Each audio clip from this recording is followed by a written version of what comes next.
ওং নম শিবায়। জয় মা তারা। কেমন আছেন সবাই? আশা করি সবাই ভালো আছেন। আজকে একটি যন্ত্র নিয়ে বলবো। যন্ত্রটি হচ্ছে উত্তেজনা প্রশমনের যন্ত্র। উত্তেজনা আপাত দৃষ্টিতে খুব হালকা বলে মনে হলেও কখনো কখনো তা মাথা ব্যথার কারণ হয়ে ওঠে।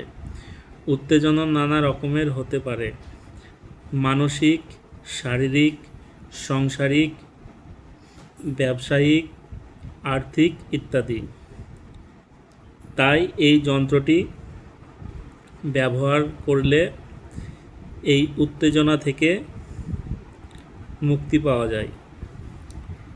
এই যন্ত্রটি অঙ্কন করার জন্য একটি সাদা কাগজ নেবেন এবং কালো কালি দিয়ে যন্ত্রটি তৈরি করে একটি তাবিজে ঢুকিয়ে মোম দিয়ে মুখ বন্ধ করে নিতে হবে।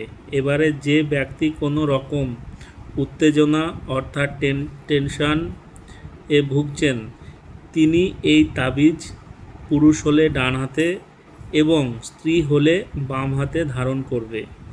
এতে টেনশন থেকে একেবারে চিরতরে মুক্তি পাবে এবং উপকার হবে। দেখুন, যন্ত্রটি ব্যবহার করে দেখুন। যারা একটুতেই উত্তেজিত হয়ে পড়ে, যন্ত্রটি তাদের জন্য খুব উপকার দেবে। যন্ত্রটি ব্যবহার করে দেখুন। সবাই ভালো থাকবেন, সুস্থ থাকবেন। ওং নমঃ শিবায়। জয় মা তারা। সবার মঙ্গল হোক।